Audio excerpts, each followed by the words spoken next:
Hello everyone, welcome to the study with Mayank. मैं हूं आपका मयंक।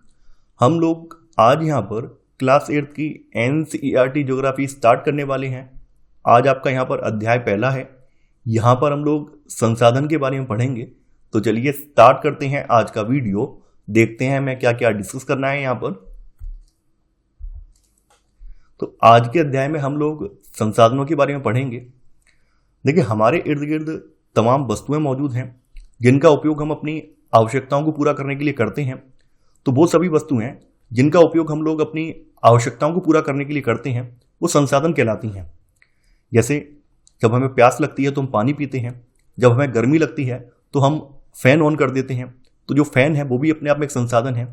जैसे आपके यहाँ सुबह सुबह या दिन में जो भोजन बनता है, तो भोजन बनाने के लिए जिन जिन साधनों का हम इस्तेमाल करते हैं, जैसे मान लीजिए आपके यहाँ एलपीजी सिलेंडर के जरिए चूल्हा जल रहा है, तो वो भी एक अपने आप में संसाधन है। अगर आप लकड़ी वाला चूल्हा इस्तेमाल करते हैं, लकड़ियाँ जो जला रहे हैं वो भी एक संसाधन है।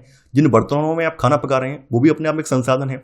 इसके अलावा आप अगर घर से बाहर जाते हैं, विद्यालय तक जाते हैं, कहीं घूमने जाते हैं, तो जिन माध्यमों के जरिए जाते हैं, ये परिवहन के जिस माध्यम का इस्तेमाल करते हैं, चाहे वो साइकिल हो, बाइक हो, कार, हेलीकॉप्टर या जो भी हो, वो सभी एक संसाधन है। आप लोग अभी जो लेक्चर देख रहे हैं, तो जो आप अपने हाथ में मोबाइल पकड़े, मोबाइल भी एक संसाधन है। मोबाइल या लैपटॉप या फिर टैबलेट, ये भी एक संसाधन है। जिस पाठ्य पुस्तक पर, कॉपी पर आप लिख रहे हैं, कुछ कुछ चीज़ों को नोट डाउन कर रहे हैं, तो पेन से लेकर कॉपी तक यानी पेपर तक सभी अपने आप में एक संसाधन है। तो किसी वस्तु या पदार्थ की जो उपयोगिता या फिर प्रयोज्यता होती है, उसे एक संसाधन बनाती है। ये डिपेंड करता है उसकी उपयोगिता क्या है, उसकी प्रयोज्यता क्या है, तभी वो एक संसाधन माना जाएगा। संसाधन का प्रयोग या फिर इसकी उपयोगिता जो है, इसे मूल्य प्रदान करती है। ये सभी संसाधन जो होते हैं वो मूल्यवान होते हैं, भले उनका आर्थिक मूल्य हो या ना हो, लेकिन सभी संसाधन जो होते हैं वो मूल्यवान प्रकृति के होते हैं।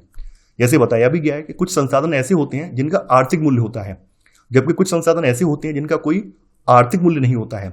जैसे जो आपकी धातुएं हैं, स्वर्ण, चांदी, लोहा वगैरह, इन सब का आर्थिक मूल्य होता है। लेकिन अगर आप कहीं पहाड़ या हिल स्टेशन पर घूमने जाएं, तो वहां पर अगर आपको एक मनोरम भूदृश्य देखने को मिलता है, तो मनोरम भूदृश्य का कोई आर्थिक मूल्य नहीं होता है। हालांकि हमारे लिए बहुत इंपॉर्टेंट है, हमें अपनी प्रकृति को भी बचाना है, तो प्रकृति के हिसाब से उसका कोई आर्थिक मूल्य नहीं है। लेकिन हाँ, अपने वातावरण को मेंटेन रखने के लिए वो भी जरूरी है, तो उसका भी एक अपने आप में मूल्य है। कुछ संसाधन ऐसे होते हैं जो समय के साथ आर्थिक रूप से मूल्यवान हो सकते हैं। जैसे मान लीजिए कोई विचार है, कोई आइडिया है, और कुछ समय के बाद आपने क्या किया, उस विचार या आइडिया का पेटेंट करवा लिया। तो पेटेंट करवाने का मतलब ये होता है कि आपने अपने विचार या आविष्कार का एकाधिकार वाला स्वामित्व करवा लिया है, ताकि वो विचार या फिर आविष्कार कोई अन्य व्यक्ति कॉपी ना कर सके, चोरी ना कर सके। तो बाद के समय में क्या होगा, कोई बड़ी कंपनी उसको परचेज कर लेती है, तो उसका आर्थिक मूल्य होगा। तो यहाँ पे वही चीज बताई गई है। जैसे किसी विचार या फिर आविष्कार का पेटेंट करने के उपरांत जब उसे बेचा जाता है, तब वे आर्थिक रूप से मूल्यवान हो सकते हैं। जैसे मान लीजिए आपकी दादी के नुस्खे हैं। जैसे आपने देखा होगा कई जगहों पर कुछ कुछ ऐसे लोग हैं जिनके पास प्रकृति का ज्ञान है, और प्रकृति से प्रदत्त जो उनके कुछ कुछ नुस्खे हैं, जैसे कुछ कुछ बीमारियों को लेकर आपने देखा होगा हर क्षेत्र में कहीं ना कहीं हर जगह पे कुछ कुछ बीमारियों का पर्टिकुलर इलाज होता है लोगों के पास, तो अपनी जड़ी बूटियों के दम पे वो उनमें सही कर देते हैं। तो ऐसे लोग जो हैं, उन जड़ी बूटियों का जो ज्ञान प्राप्त करते हैं अपने पूर्वजों से प्राप्त करते हैं। अगर वही जो नॉलेज है, उनके पास जो नॉलेज है उन जड़ी बूटियों के बारे में, अगर वही नॉलेज वो पेटेंट करा लें और पेटेंट कराने के बाद किसी फार्मा कंपनी को बेचते हैं, तो क्या होगा, उसकी उसी दवाई का आर्थिक मूल्य भी होगा। तो वही चीज यहाँ पे बताई गई है। पेटेंट का मतलब यह बताया गया है कि पेटेंट का जो तात्पर्य है, किसी विचार या फिर आविष्कार पर एकमात्र अधिकार से है। अब देखिए, यहां पर संसाधनों के बारे में बताया गया है कि एक तो समय और दूसरा प्रौद्योगिकी, टेक्नोलॉजी, ये दो महत्वपूर्ण कारक हैं जो पदार्थों को संसाधन में परिवर्तित कर सकते हैं। फॉर एग्जाम्पल, जैसे आप समझ लीजिए, जब तक हमें लोहे का ज्ञान नहीं था कि लोहे से कैसे वस्तुएं बनाते हैं, तब तक जो लौह अयस्क था वो संसाधन नहीं था, एक मिट्टी जैसा ही था। लेकिन जब हमें लोहे का ज्ञान हुआ, लौह अयस्क से लोहा कैसे बनाते हैं, लोहे से विभिन्न उत्पाद कैसे तैयार किए जाते हैं, तो हमें क्या हुआ, फिर हमें लोहे की जरूरत महसूस हुई, और लोहा जो है हमारे लिए संसाधन बन गया। तो डिपेंड करता है कि समय और प्रौद्योगिकी, यानी किसी कौशल को करने या वस्तु बनाने में जो हम नवीनतम ज्ञान इस्तेमाल कर रहे हैं वो प्रौद्योगिकी है। तो जब हमने लौह अयस्क को परिशोधित किया, उसको प्रगलन किया, गलाया, और उससे हमने औजार बनाए, तो लोहा जो है हमारे लिए संसाधन बन गया। लेकिन जब तक हमें लोहे के उपयोग के बारे में, लोहे से कैसे औजार बनेंगे, इन सब के बारे में ज्ञान नहीं था, तो लोहा हमारे लिए बेकार था। तो लोहा जो बाद के समय में संसाधन बन गया। तो डिपेंड करता है समय और प्रौद्योगिकी, ये दो महत्वपूर्ण कारक हैं जो पदार्थों को संसाधन में परिवर्तित कर सकते हैं।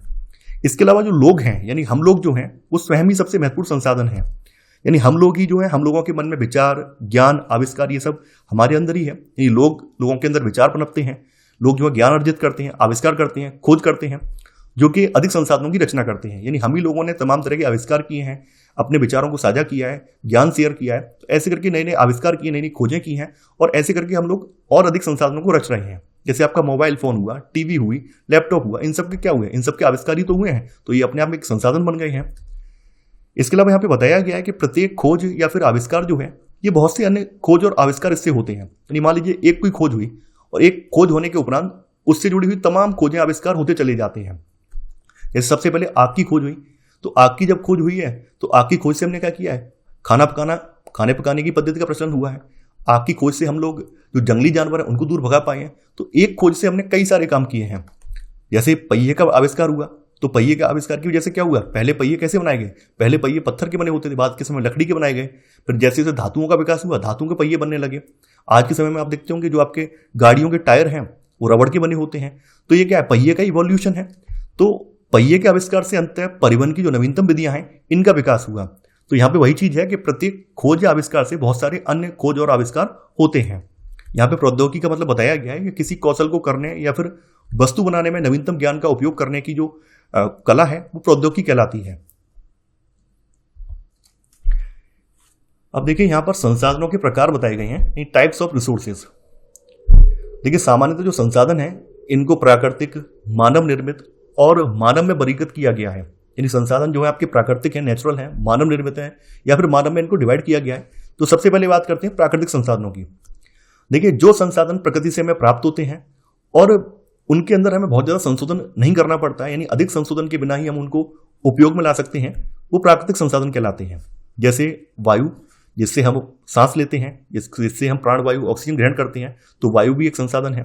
हमारी नदियां, झीलों का जल, ये भी संसाधन है। मिट्टी या फिर खनिज, ये सभी संसाधन है।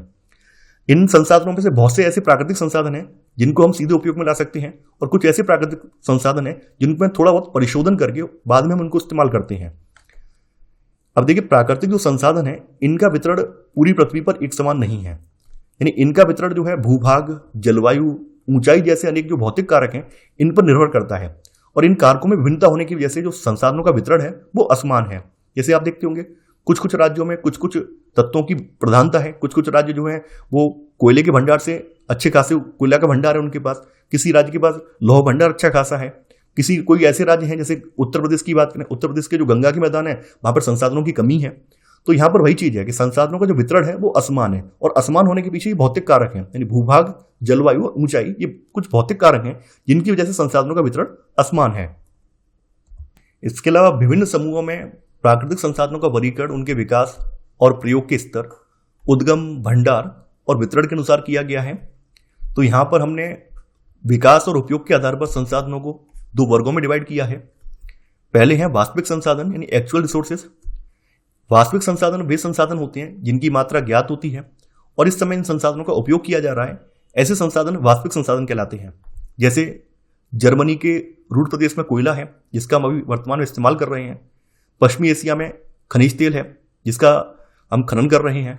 महाराष्ट्र में जो दक्कन का पठार है जिसमें काली मिट्टी है, काली मिट्टी के भरपूर निक्षेप है, उसका भी हम उपयोग कर रहे हैं। वहाँ पे कपास इत्यादि की फसलें हम उगा रहे हैं। तो ये सभी जो है, ये सभी वास्तविक संसाधन, यानी इनकी हमें मात्रा ज्ञात है, इनका स्थान ज्ञात है और वर्तमान में हम इनका उपयोग कर रहे हैं। तो ये सब वास्तविक संसाधन है। अब है संभाव्य संसाधन, यानी पोटेंशियल रिसोर्सेज। देखिए संभाव्य संसाधन वे संसाधन हैं जिनकी संपूर्ण मात्रा ज्ञात नहीं हो सकती है और वर्तमान समय में इनका प्रयोग नहीं किया जा रहा है, यानी आने वाले भविष्य में इनका उपयोग किया जा सकता है। तो ऐसे संसाधन जो है संभाव्य संसाधन कहलाते हैं। जैसे उदाहरण के तौर पर समझ सकते हैं कि आज से 200 साल पहले पवन से ऊर्जा जनरेट करना एक संभाव्य संसाधन था, क्योंकि उस समय लोगों के पास न तो उतना ज्यादा ज्ञान था, न ही कौशल था, न ही उतनी उन्नत प्रौद्योगिकी थी। लेकिन समय के साथ साथ जैसे जैसे मानव ने प्रौद्योगिकी का विकास किया, मानव ने पवन चक्की का विकास किया, तो आज आप वर्तमान में देख पा रहे होंगे हम लोग पवन चक्की के दम पर ऊर्जा जनरेट कर रहे हैं। पवन चक्की आज वास्तव में एक वास्तविक संसाधन है।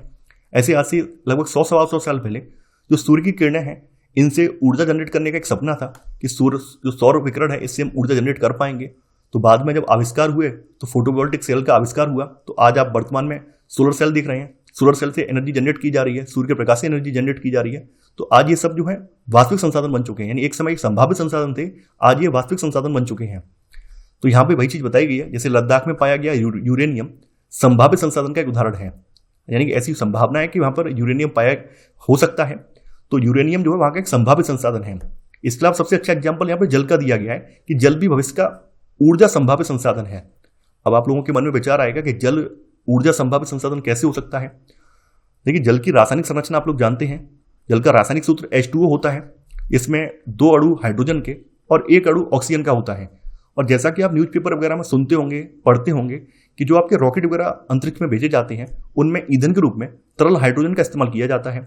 और ऑक्सीजन भी अपने आप में एक ईंधन है। बिना ऑक्सीजन की उपस्थिति में कोई भी चीज जल नहीं सकती है। तो दोनों जो है आपके हैं, यानी हाइड्रोजन और ऑक्सीजन दोनों अपने आप में क्या है, फ्यूल ही तो है, ऊर्जा ही तो है, यानी एनर्जी का सोर्स ही तो है। लेकिन अभी हमारे पास ऐसी कोई टेक्नोलॉजी नहीं है कि हम पानी का सीधा सीधा इस्तेमाल तेल के रूप में कर सकें, पानी का सीधा सीधा इस्तेमाल हम ऊर्जा के रूप में कन्वर्ट करने के रूप में कर सकें। आज हमारे पास उतना ज्ञान नहीं है, तकनीक नहीं है। लेकिन ऐसा हो सकता है कि आने वाले सालों में हम पानी से चलने वाले कुछ जनरेटर वगैरह बना लें। तो पानी जो है आज जो संभावित संसाधन है ऊर्जा का, हो सकता है आने वाले भविष्य में वो वास्तविक संसाधन बन जाए। अब देखिए, यहां पर उत्पत्ति के आधार पर बताए गए हैं। तो उत्पत्ति के आधार पर संसाधनों को अजैव और जैव संसाधनों में बांटा जा सकता है। अजैव संसाधन जो है निर्जीव वस्तुएं होती हैं, जबकि जो जैव संसाधन होते हैं सजीव होते हैं। तो अजैव संसाधन या निर्जीव वस्तुओं में मिट्टी, चट्टान, खनिज, वायु, ये सभी क्या है, अजैव संसाधन है। वहीं पौधे, जंतु, ये सब जैव संसाधन में आ जाते हैं। अब देखिए, यहां पर प्राकृतिक संसाधनों को विस्तृत रूप से नवीकरणीय और अनवीकरणीय संसाधनों में विभाजित किया जा सकता है। तो सबसे पहले बात करते हैं नवीकरणीय संसाधन। देखिए, नवीकरणीय संसाधन वे संसाधन हैं जो शीघ्रता से नवीकृत या फिर पुनः पूरित हो जाते हैं, तो इन्हें नवीकरणीय संसाधन कहा जाता है। नवीकरणीय संसाधनों के भी 2 प्रकार हैं। इनमें से कुछ असीमित प्रकार के हैं और कुछ जो है सीमित हैं। यानी कुछ असीमित हैं। असीमित संसाधनों पर मानव की जो क्रियाएं हैं, मानवीय क्रियाएं, तो मानव की गतिविधियों का उन पर प्रभाव नहीं पड़ता है। जैसे सौर विकिरण है, पवन है, इन सब पर मानव की जो गतिविधियां, इनका प्रभाव नहीं पड़ता है। तो ये असीमित नवीकरणीय संसाधन है। लेकिन कुछ जो नवीकरणीय संसाधन है वो सीमित नवीकरणीय संसाधन है। जैसे जल, जैसा कि आप लोग जानते हैं, वैसे तो पृथ्वी का एक बड़ा भाग जल से घिरा हुआ है, लेकिन जो अलवड़ जल है उसकी मात्रा कितनी है, 2.5% से भी कम है। और 2.5% में भी जो हमारे आसपास रिसोर्सेस हैं उनमें तो 1% से कम पानी मौजूद है। तो ऐसे में जल जो है, स्वच्छ जल जो है वो बहुत कम मौजूद है। तो स्वच्छ जल का अगर हम लापरवाही पूर्वक इस्तेमाल करेंगे, उसे दूषित करेंगे, तो एक संकट क्रिएट हो जाएगा।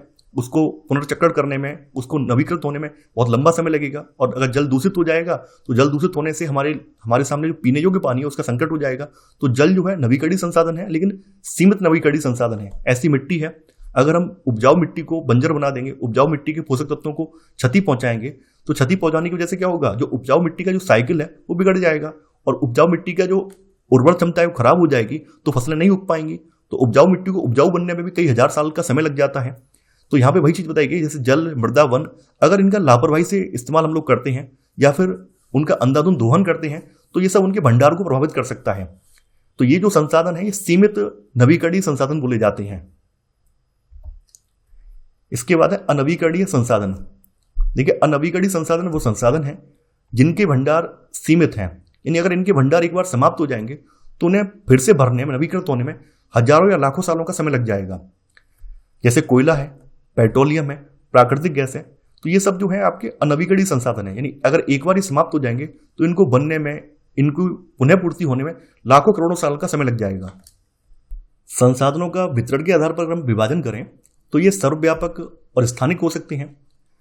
लेकिन सर्वव्यापक संसाधन जो है पृथ्वी पर सभी जगह पाए जाते हैं। जैसे वायु, जिसमें हम सांस लेते हैं, तो वायु जो है पृथ्वी पर सभी जगह पाई जाती है। इसके अलावा सूर्य का प्रकाश भी पृथ्वी पर सभी जगह उपलब्ध होता है। तो ये क्या है, ये सर्वव्यापक संसाधन है। लेकिन कुछ संसाधन ऐसे हैं जो कि किसी पर्टिकुलर एरिया में, किसी निश्चित स्थान पर ही पाए जाते हैं, वो स्थानिक संसाधन कहलाते हैं। जैसे तांबा और लौह अयस्क, इनके जो भंडार हैं कुछ निश्चित स्थानों पर ही हैं, हर जगह इनके भंडार नहीं है। जैसे अगर देखा जाए तो आपका जो कोयले का रिजर्व है, कोयले के रिजर्व का भंडार जो है गंगा की घाटी में आपको नहीं मिलेगा, है ना, आपको पठार में देखने को मिलेगा, मध्य भारत के पठार में देखने को मिलेगा। तो ऐसे ही तांबे की खानें जो है, तांबे की खानें यूपी में नहीं है, तांबे की खानें आपको राजस्थान में देखने को मिलेंगी। तो ये कुछ ऐसे संसाधन है जो कि स्थान वाइज देखने को मिलते हैं, इसी वजह से ये स्थानिक संसाधन कहलाते हैं। इसके बाद है मानव निर्मित संसाधन, यानी ह्यूमन मेड रिसोर्सेज। देखिए, जैसा कि आप लोग जानते हैं, मनुष्य ने जो प्रकृति से प्राप्त संसाधन थे उनको परिमार्जित संशोधित करके उनसे अन्य प्रकार के संसाधन तैयार किए। तो वो सब संसाधन जो कि प्राकृतिक पदार्थों का उपयोग करके मानव के द्वारा बनाए गए हैं, वो सब संसाधन जो है मानव निर्मित संसाधन कहलाते हैं। तो यहाँ पे वही चीज बताई गई है कि कभी कभी जो प्राकृतिक पदार्थ हैं ये तब संसाधन बन जाते हैं जब उनका मूल रूप बदल दिया जाता है। जैसे लौह अयस्क का एग्जाम्पल दिया गया है कि लौह अयस्क उस समय तक संसाधन नहीं था जब तक लोगों ने उससे लोहा बनाना नहीं सीखा था। लोग प्राकृतिक संसाधनों का उपयोग जो है पुल, सड़क, मशीन, वाहन बनाने में करते हैं, और ये सारे संसाधन जो कि मानव द्वारा निर्मित किए गए हैं, जैसे आप देख पा रहे हैं कैमरा है, जूते हैं, रिंग है, यहाँ पर आप वीडियो गेम देख पा रहे हैं, टैबलेट देख पा रहे हैं, पिज्जा है यहाँ पर। तो ये सभी संसाधन मानव ने बनाए हैं, इसलिए ये मानव निर्मित संसाधन है। और प्रौद्योगिकी का जो विकास किया है वो मानव ने ही किया। तो प्रौद्योगिकी जो आप देखते हैं, नवीन किसी काम को करने का नवीन ज्ञान, नवीन कौशल जो है प्रौद्योगिकी इसको कहा जाता है, ये भी एक मानव निर्मित संसाधन है। इसके बाद है मानव संसाधन, यानी जो मनुष्य है वो भी अपने आप में एक संसाधन है। मानव संसाधन से मतलब ये है कि मनुष्य को अगर हम अच्छी शिक्षा दे दें, उसको अच्छी स्वास्थ्य सुविधाएं दे दें और अच्छा खासा कौशल उसको अर्जित करा दें, तो मानव भी अपने आप एक संसाधन बन जाएगा। फॉर एग्जाम्पल, आपके सामने मैं यहाँ पर अफ्रीका महाद्वीप का और जापान का एग्जाम्पल आपके सामने दूंगा, है ना। देखिए, जैसा कि आप लोग जानते हैं, अफ्रीका जो है प्राकृतिक संसाधनों के मामले में काफी ज्यादा धनी है, ये फिर भी अफ्रीका जो है निर्धन का निर्धन है, पूरा का पूरा अफ्रीका महाद्वीप। लेकिन जापान की बात करें, जापान के पास प्राकृतिक संसाधन ना के बराबर है, लेकिन फिर भी जापान सबसे ज्यादा दुनिया का विकसित देश माना जाता है। ऐसा क्यों है? क्योंकि जापान की गवर्नमेंट ने, जापान की जो सरकार ने वहां पर ऐसी पॉलिसी बनाई जिसके जरिए वहां के लोगों को अच्छी शिक्षा दी, उच्च शिक्षा दी, अच्छे खासे कौशल अर्जित कराए, इसके अलावा उन्हें हायर एजुकेशन तक पहुंचाया, अच्छी स्वास्थ्य सुविधाएं दी। तो इसकी वजह से जापान के लोग अपने आप को खुद में मानव संसाधन में कन्वर्ट कर पाए हैं, जबकि अफ्रीका के साथ ऐसा नहीं हो पाया। अफ्रीका जो है लंबे समय से संघर्ष के दौर से गुजरा और अफ्रीका के लोगों को बहुत ज्यादा अच्छी शिक्षा नहीं मिल पाई, स्वास्थ्य सुविधाएं नहीं मिल पाई। इस वजह से अफ्रीका के जो लोग थे अपने आप को मानव संसाधन में कन्वर्ट नहीं कर पाए। यही कारण है कि अफ्रीका के लोग अफ्रीका में जो मौजूद प्राकृतिक संसाधन है उनका पूरी तरह से इस्तेमाल नहीं कर पाए और गरीब के गरीब बने हुए हैं। तो ये यहाँ पे वही चीज बताई गई है कि मानव संसाधन से तात्पर्य लोगों की संख्या और योग्यता में मानसिक और शारीरिक योग्यता आ जाती है, इनसे है। लोग और अधिक संसाधन बनाने के लिए प्रकृति का सबसे अच्छा उपयोग तभी कर सकते हैं जब उनके पास ऐसा करने का ज्ञान, कौशल और प्रौद्योगिकी उपलब्ध हो। जैसे अफ्रीका का एग्जाम्पल है, अफ्रीका के पास सब कुछ है प्राकृतिक संसाधन में, लेकिन फिर भी लोग नहीं कर पा रहे हैं क्योंकि लोगों के पास उसका करने के लिए ज्ञान नहीं है, कौशल नहीं है, उच्च प्रौद्योगिकी नहीं है। तो शिक्षा और स्वास्थ्य लोगों को बहुमूल्य संसाधन बनाने में मदद करते हैं। अधिक संसाधनों के निर्माण में समर्थ होने के लिए लोगों के कौशल में सुधार करना, यह मानव संसाधन विकास कहलाता है। यानी हम और ज्यादा संसाधनों का निर्माण कर पाए, मनुष्य को इस काबिल बना दें कि वो और ज्यादा संसाधनों का निर्माण कर सके, तो जरूरी है कि मनुष्य को कोई कौशल प्रदान करना, उसके कौशल में सुधार करना। तो ये मानव संसाधन विकास, ये प्रोसेस कहलाती है। अब देखिए, यहाँ पर संसाधन संरक्षण की बात की गई है। तो जैसा कि आप लोग जानते हैं, प्रकृति ने जो हमें संसाधन उपलब्ध कराए हैं, ये संसाधन सीमित भी हैं और असीमित भी हैं, लेकिन जरूरी ये है कि इनका हम उचित ढंग से दोहन करें। अगर हम इनका अंधाधुंध या फिर मूर्खतापूर्ण तरीके से दोहन करते रहेंगे तो क्या होगा, आने वाले समय में ये संसाधन हमारे लिए दुर्लभ हो जाएंगे, ये संसाधन हमें देखने को नहीं मिल पाएंगे। तो हमें संसाधनों का सतततापूर्वक उपयोग करना है, उन्हें नवीकरण के लिए समय देना है, और ये जो काम अगर हम करेंगे ये संसाधन संरक्षण कहलाएगा। संसाधनों का उपयोग करने की आवश्यकता और भविष्य के लिए उनके संरक्षण में संतुलन बनाए रखना, ये सतत पोषणीय विकास कहलाता है।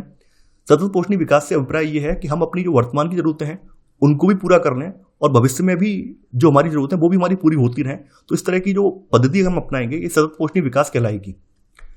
संसाधनों को संरक्षण करने के अनेक तरीके हैं, जैसे प्रत्येक व्यक्ति उपभोग को कम किया जाए, प्रत्येक व्यक्ति उपभोग को कम करके वस्तुओं का जो पुनर्चक्रण है और पुनः उपयोग के द्वारा योगदान दे सकते हैं।